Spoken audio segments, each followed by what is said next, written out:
आप अपनी बुद्धि की वजह से नटवर लाल बनेंगे या आइंस्टाइन, यह आप पर निर्भर करता है।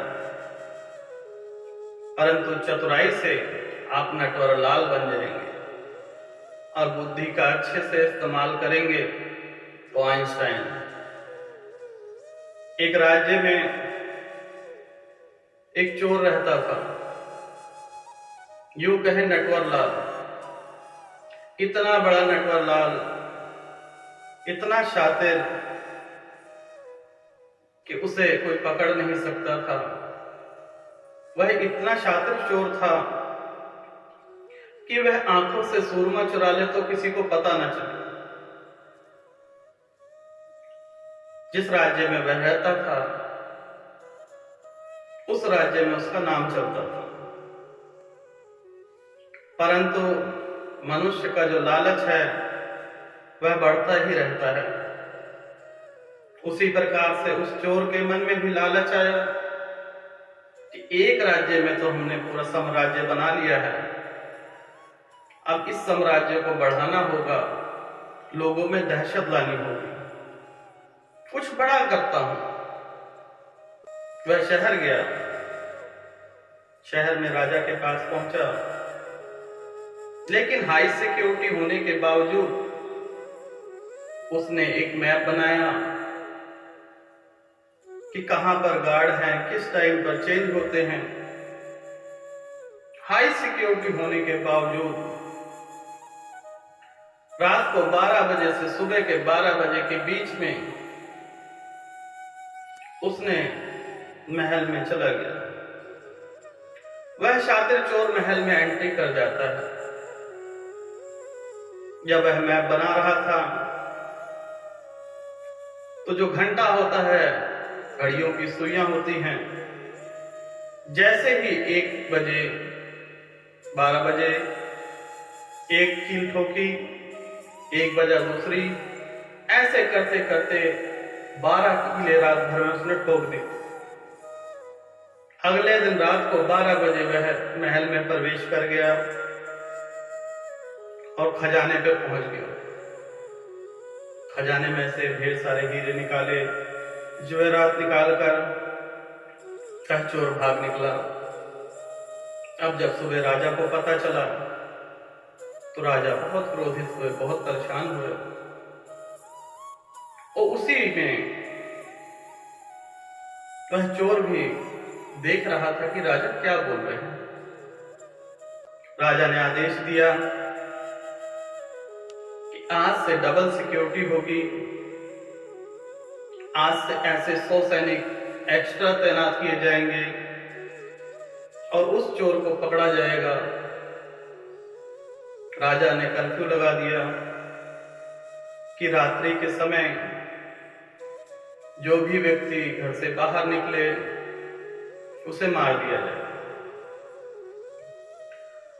चोर भी एक नागरिक बनकर राजा की सारी बातें सुन रहा था और उसने देख भी लिया था कि हाई सिक्योरिटी जोन को क्या क्या आदेश हैं। वह 100 जो सैनिक थे उनकी पत्नियों के घर जाता है, एक साधु का रूप रख के सारी पत्नियों के हाथ देखता है और कहता है कि आज तुम्हारे ऊपर बहुत बड़ा संकट है, इस संकट से बचना होगा। तत्पश्चात राजा तुम्हें बहुत बड़ा इनाम देंगे। करना यही है कि तुम्हारे द्वार पर आज एक चोर आएगा, वह तुम्हारी पति की आवाज में भी बात कर सकता है। ऐसे ही सुबह हो गई, सारे सैनिक रात भर पहरा देते रहे लेकिन चोर नहीं मिला। लेकिन काम चोरी उन पर भारी पड़ी। सुबह के 4 बजे वह अपने घर पर जाते हैं तो उनकी पत्नियां उनका स्वागत कर रही होती हैं। जब वह आवाज बदलकर उनकी पत्नियों को लगा कि चोर हमारे द्वार पर है, और गरम कोयला उनके ऊपर डाल दिया जाता है,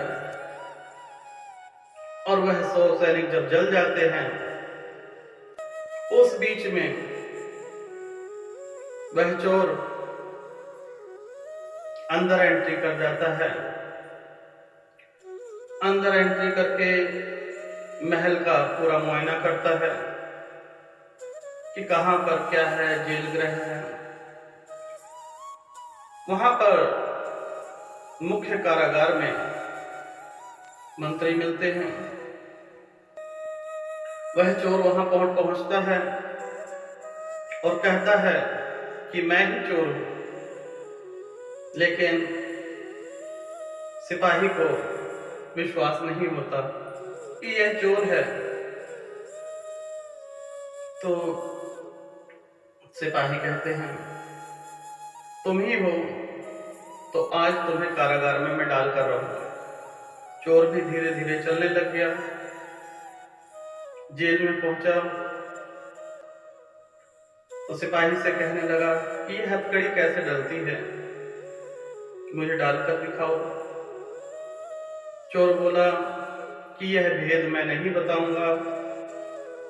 सिपाही कहने का अर्थ है कि सिपाही कहने लगा कि यह भेद मैं तो नहीं बताऊंगा। तो चोर नाराज हुआ कि मैं भाग जाऊंगा। यहां पर भी लालच सिपाही का, और सिपाही जैसे ही बताता है, इसको यूं खोला जाता है और एक हाथ उसका जो है हथकड़ी में लगा के और दरवाजे में बांधकर महल से वह और सोना लेकर भाग जाता है। राजा और परेशान हो जाते हैं। सुबह सैनिकों को पता चला कि हमारे मुख्य सैनिक जो जेल में बंद हैं। अब राजा को बहुत बड़ा क्रोध आया। राजा कहने लगा कि इसकी महल में दोबारा से एंट्री हो गई, इसका आना जाना बढ़ता जा रहा है, यह राजमहल के लिए खतरा है। अब मैं स्वयं राजमहल की रक्षा करूंगा। रात को राजा पूरे महल की निगरानी करते हैं और चोर ने एक साधु का रूप बनाया। साधु के रूप में वह चोर एक पेड़ के नीचे जा बैठा। अब राजा साहब रात भर 3-4 चक्कर लगाए। लगभग 3-4 बज रहे थे। तो सारी रात वह साधु नहीं दिखा। तो राजा साहब बोलने लगे कि साधु, यहां पर कोई आया तो नहीं? तो साधु कहता है, महाराज मैं तो एक सन्यासी हूं, मैं तो ध्यान में था, अगर कोई आया भी होगा तो मुझे ज्ञात नहीं है। आओ राजन मेरे पास बैठो, मैं तुम्हें एक ज्ञान की बात बताता हूं जिससे तुम्हें चोर पकड़ लो। अब राजन भी लालची हो गए और उस साधु के चक्कर में, जिसके के भेष में वह चोर छिपा था, उसके पास बैठते हैं और वह चोर कहता है कि राजन, जो आपके कपड़े हैं वह मुझे दे दीजिए और मेरे कपड़े आप पहन लीजिए, और यहां पर बैठकर देखिए चोर आएगा कि नहीं आएगा, और मैं पूरे इलाके में चक्कर लगाता हूं और मैं भी चोर को पकड़ लूंगा। राजन को भी लालच में आके उस चोर की बात माननी पड़ी। राजन ने उस साधु के वस्त्र पहने और वहीं पर विराजमान हो गए, और चोर राजमहल में घुस गया। इधर राजा जो है सारी रात परेशान था कि साधु महात्मा भी आएंगे, लेकिन वह तो आराम से राजमहल में आराम कर रहे थे, उन्हें किसी चीज की चिंता नहीं। अब सुबह हुई। साधु महात्मा जो कि राजा थे, वह राजमहल में पहुंचे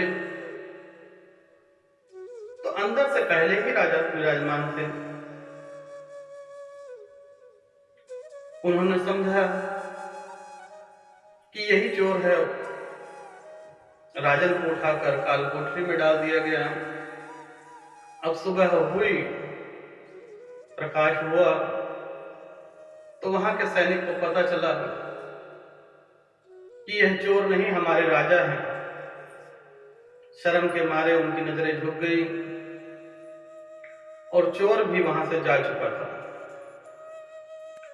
अब राजा ने राज्यसभा बुलाई और कहा कि जो भी चोरी कर रहा है मैं उसे जानता हूं और वह यहां पर उपस्थित है राजमहल में। अगर वह मनुष्य मेरे सामने आ जाएगा तो हम उसे बहुत बड़ा इनाम देंगे। और राजन के सामने वह चोर आता है और उनसे पूछता है कैसे कैसे किया। उसके उपहार स्वरूप राजन जो है उस चोर को एक गांव देते हैं उपहार के लिए और वादा कराते हैं कि तुम संपूर्ण जीवन चोरी नहीं करोगे। और इसी लालच के चक्कर में जैसे राजन, सिपाही सभी लालच करते रहे परंतु सत्य नहीं प्राप्त हुआ, उस चोर को नहीं पकड़ पाए। लेकिन राजन की चतुराई से वह चोर पकड़ा जाता है और संपूर्ण जीवन वह चोरी नहीं करता।